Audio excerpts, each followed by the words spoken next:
What a great start. Hi, everybody. Steve here. Today we're going to learn Goodness of God. It's such a great song, and I'm trying to do this so I could have my left hand be in most of the picture, and then I'm going to put the words up and the chord names. We're going to do something a little bit different today. We're going to do the song first and then have the lesson afterwards in case anybody's tuning in that just wants to learn the song. So this song, I would have to say that the first thing we need to do is think about who we're actually singing this song to. This song says, I love you, Lord, for your mercy never fails me. All my days I've been held in your hands. Let's just take a moment to think about God, and He is the one we're singing this song to. If you want to tune up to me, here's my E.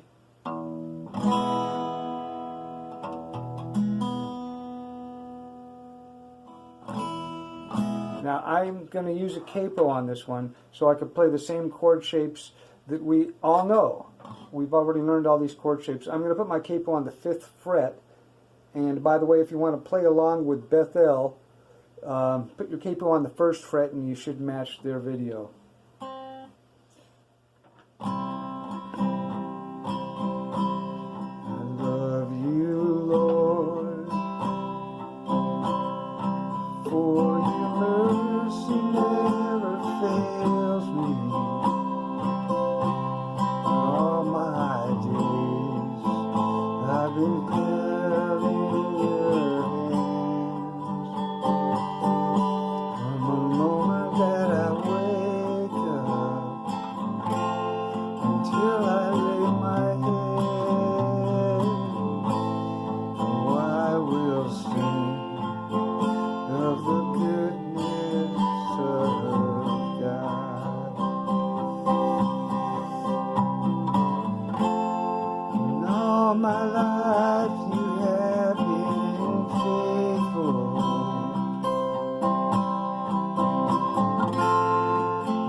Okay, so that's the song.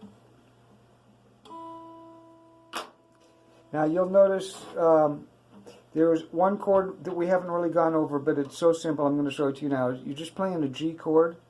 I've got my capo off, so it's going to be in a different key. And this chord is a G with an F sharp bass. And it goes.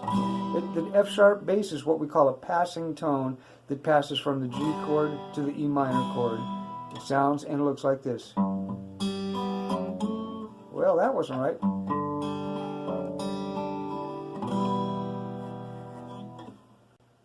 Okay.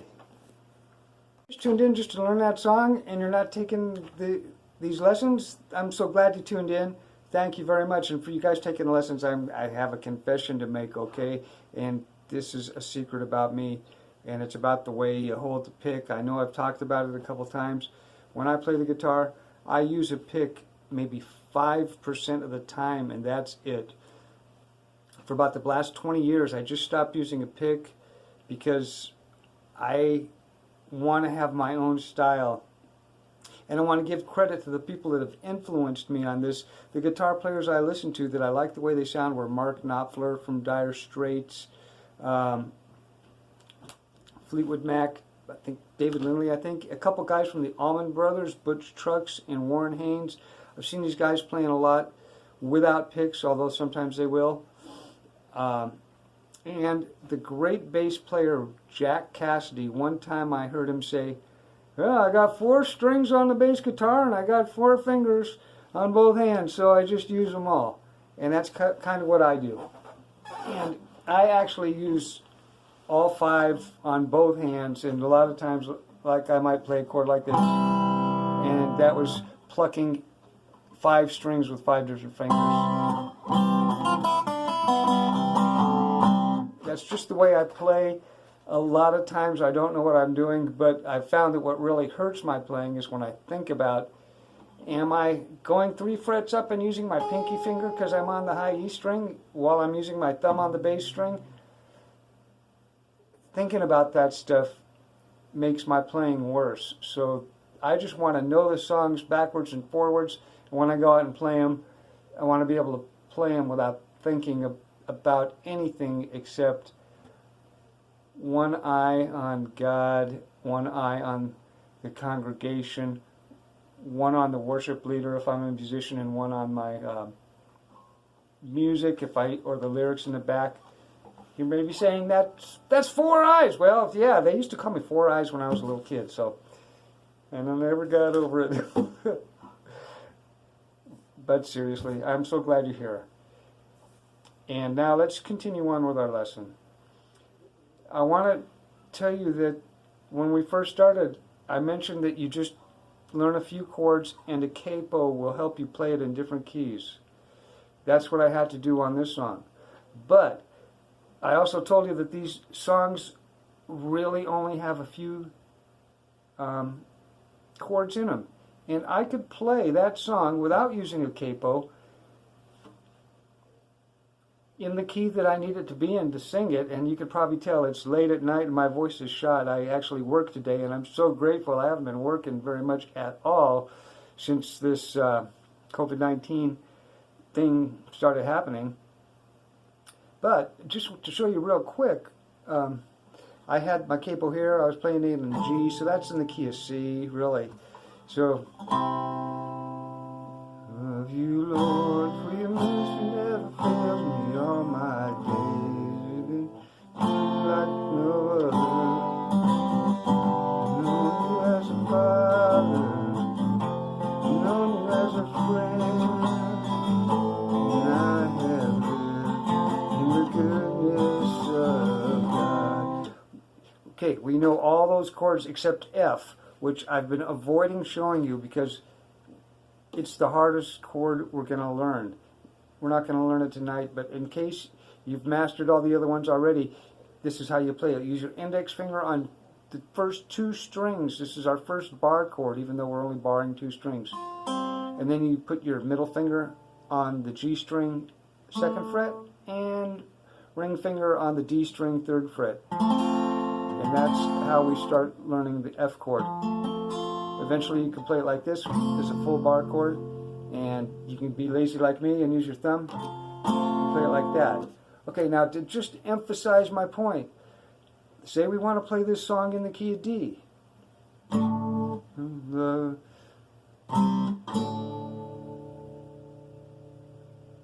Love you, Lord, your mercy never fails me all my days. You've been held in your hands. We just have to learn a B minor, which we're not going to learn now, and we'd be able to play it in D. So the point I'm trying to make is these songs are really pretty easy, so just stick with it. Remember, practice every day. On our last lesson, I mentioned that I will usually play the guitar while I'm watching TV, and you're wondering, how can you do that? Well, I'm glad you asked. I'll show you. I just grab a guitar like this one, that's an electric guitar that's not plugged in, and I play it like this one, and I can talk, I can watch TV, I don't have to think about anything that is going to affect me playing the guitar. And my mom always used to get so mad because whenever she talked to me, I'd keep playing during our conversations. So if you have a cheap electric guitar, plop it down by the TV and just practice your chords. When you get to the point where you can play things without having to think about them too much, you can still watch I Love Lucy or whatever it is and play your guitar. Just don't watch the news all day long. That can't possibly help you. I need to know what songs you want to learn. If they're not too hard, I can do them in the next lesson. And if they're a little bit more difficult, we could do them anyway as a side project.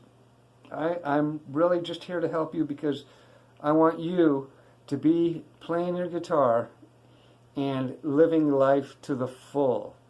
That's why Jesus came. That's one of the reasons, so we could live life abundantly and have the good, abundant life. And playing music has brought me so much happiness in my life. I don't know what I'd do if it wasn't for music in my life. And that's been pretty much a big part of it.